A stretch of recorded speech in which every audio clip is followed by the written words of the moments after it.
All right, truth time, you guys. Do you ever feel like you're on a productivity roller coaster? Some of the days you feel like you're unstoppable, and then the next day you feel like you're stuck in first gear. Sometimes, maybe even more like going in reverse.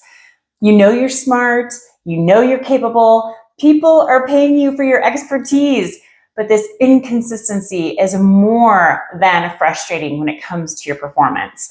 It's actually undermining your confidence and your professional identity that you have with yourself.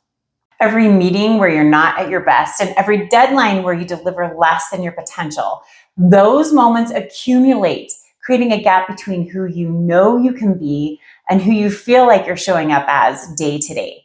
And in the back of your mind, there's this nagging fear. What if they find out I'm not as productive as I should be? Or what if AI or somebody younger and hungrier comes along and I become replaceable? And then you get that random day, the one where everything feels like it's in sync, and you get hopeful that maybe you're finally out of that overwhelm and procrastination loop. Only to find out 2 days later, when you think you've figured out the system and have a perfect plan in place, that it all falls apart and it leaves you wondering, what is wrong with my approach? Why can't I be consistent with this? Or even worse, what's wrong with me? What's broken about me? What do I need to fix? What new hack do I need to try? But there's nothing wrong with you. It's not another biohack you've got to figure out, although we will teach you true biohacks here today and in this Flow Mastery series. So be sure of that. Understand that peak performance follows a predictable cycle. And this is a cycle that you can learn to navigate and to optimize. And this predictability is called the flow cycle. And the fruit of that is the flow state, that hyperproductive Zen-like focus state where it seems like you've entered into a time warp of high efficiency and even your most insurmountable problems feel accomplishable. You know, that state we all, once we get into it, wish we could just live forever in. Understanding this flow cycle is like having a blueprint for peak performance. But even better than that, it's also a map of how to stay out of that distracted and procrastination cycle that we all know too well.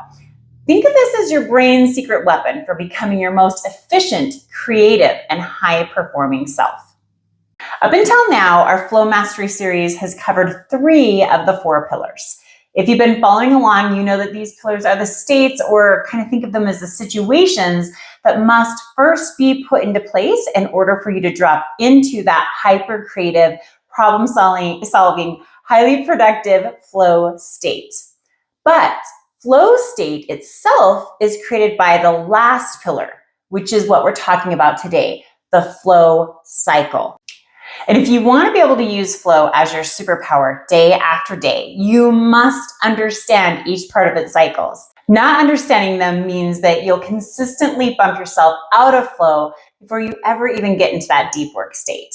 On the other hand, if you do get into flow, but you don't understand the end of the cycle, you'll wear yourself out with such intense focus that you crash and burn, causing the highly productive days to come to be few and far between. Thankfully, though, as I said earlier, this cycle is not random.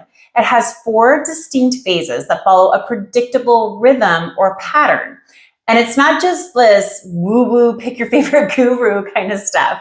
This pattern and how it produces the coveted, hyper-focused flow state is backed by decades of neuroscience research. So it's something you can predict and optimize in your own life. So imagine then if understanding this pattern and then using it to your advantage could allow you to trigger this peak mental state on demand while everyone else is drowning in distractions like you're feeling right now. You'll begin operating at a level that makes you absolutely irreplaceable. And that's exactly what it does. The research shows that people that are in flow are 5 times more productive. 5 times. And that's why understanding this cycle is particularly powerful for business professionals. It's going to help you recognize where you're at in the cycle, predict what's coming next so that you can hold on, push through, and then relax into flow. Prepare for each one of these phases appropriately, And then, of course, maximize the benefits of each one of them. So you're probably thinking, okay, Alicia, let's get down to it. What are these phases of the flow cycle? Well, the first one is the struggle phase. And you heard me right. There is a phase called the struggle phase, and it is absolutely required that you go through struggle in order to get into a deep work or deep flow state. When I explain this to you in detail on our next upcoming episode, it's going to all click for you. But for now, the key is just knowing this and acting accordingly. If there is one thing that you must walk away knowing about the flow cycle today, it's that discomfort that your body feels right as you sit down to start that biggest project, that is actually your body's sign that you are about to drop into flow. If you give into it and you distract yourself, you will abort that flow cycle and you'll have to begin the cycle again, which of course will just begin your own personal frustration cycle all over again as well. So know this, that agitation is your sign to push away the discomfort, stay focused and disciplined so that you can drop into flow. There is so much to this one part of the flow cycle that I will actually drop a link down in the show notes where you can go through my mini course on clinical ways that are proven to help you overcome distractions. I'll walk you through powerful tools and how to handle this discomfort as you're trying to get into flow. So be sure to check that out in the show notes below. And we are going to deep dive into this in the next episode, as I mentioned earlier. So just remember, for now, when you feel that itch, stay focused. Now, here's the beauty. Once you ride out that struggle phase, we begin to enter into the release phase. And this is where your brain starts to shift gears a little bit. It begins to calm down. The pull of all of those distracting thoughts really start to quiet a bit. And you begin to kind of break through the noise of your brain. That overthinking begins to kind of die down. All the little tasks that keep bubbling up in your brain of what you should go do right now. And, oh, don't forget this. Oh, we need to do that. Random thoughts that just flood your brain during the struggle phase. They start to quiet. And that conscious control starts to let go. And as that transition fully takes place, you'll drop fully into the next phase, which is flow itself. One of the most powerful parts of this shift into flow is that now you start to operate on autopilot from your zone of genius.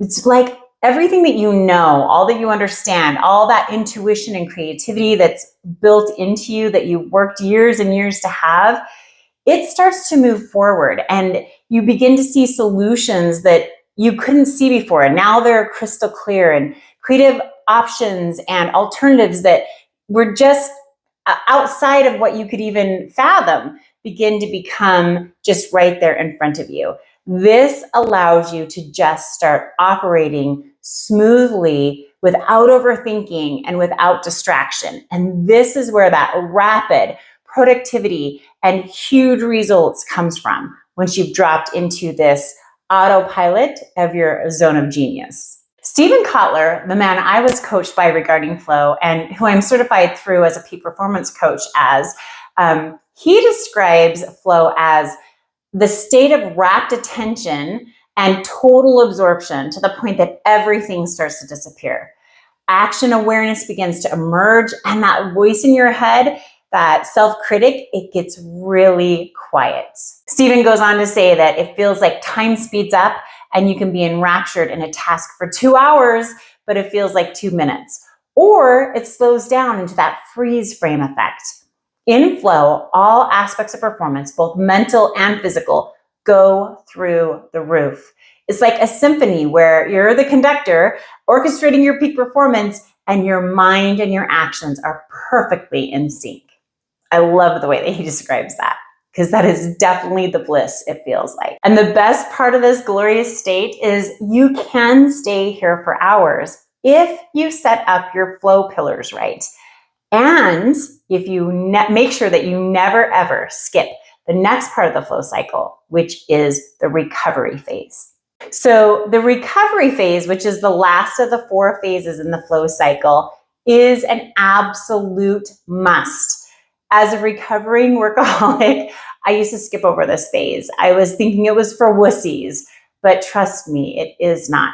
So though flow feels like bliss when you're in it, it requires a lot of cognition, and thus you need, actually your body requires, let's put it that way because it's that important. It requires the recovery phase if you want to be able to do flow on demand.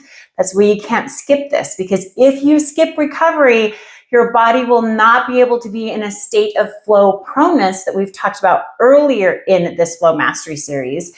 And the first time or two that you get into flow, you'll get a lot done, but you will fall flat on your face. You will hit a wall after only 1 or 2 flow sessions if you do not make sure to incorporate the recovery phase. Equally important is that when you're implementing the recovery, you're also giving your brain time to cement in everything that you learned. And so it's absolutely the reprieve your brain needs in order to digest all of the breakthroughs, all the solutions, all those creativity explosions that you came up with while in flow. Recovery allows those to solidify so you can build on them again and again in your next flow sessions. So don't skip it. Now, of course, I'm going to go into a bunch of recovery techniques that my clients have really benefited from, the ones that are my favorites in the upcoming sessions and episodes. So I'm not going to dive into that now, but just know if you're currently using things like ice baths, red light therapy, sauna, even workouts, those kinds of things as your biohacks to getting into a peak state, actually using them in this phase is where you'll get the very most from them, because they will help you be ready for the next flow state. So they do create flow proneness, but they create it better in recovery than in the pre-flow state. We'll go into detail on that in one of the upcoming episodes. So there's still a lot to cover in regards to each one of these pieces, and that's why we'll deep dive into every one of them. But I am sure you can tell by now, this cycle itself is not just descriptive. We're not just describing what happens. It truly is predictive. And the power is in understanding where you're at in the cycle, because when you know what phase you're in, then you can optimize your approach and your energy accordingly, allowing you to drop into flow sooner and stay longer. So make sure you come back to learn all the nitty-gritty on each one of these phases. That's going to help you really optimize the time that you're trying to get into flow and really elongate that so you get the most out of it. At that point, you're going to be able to set yourself up for flow states again and again throughout your week. The more you do this, the more you'll be able to start to drop into flow on command, just knowing how to set up the pillars and how to go through the phases. And this is going to bring a level of efficiency and up-level your results that is absolutely life-changing. I know that's for sure, because I see it time and time again with the executives and the entrepreneurs I work with. It really becomes their superpower. And quite frankly, everyone is left wondering, how in the world did they go from struggling and feeling overwhelmed to making this look so easy? So in this Flow Mastery series, we have 4 more episodes left. We're going to deep dive into a bunch of resources for each one of these phases of the flow cycle. So be sure to bookmark our Flow Mastery playlist here.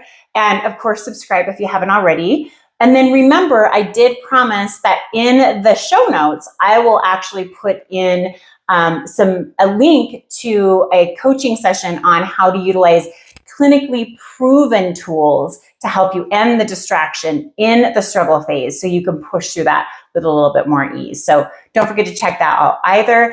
And here's to your upcycling through the flow cycle. Thanks for being here, you guys.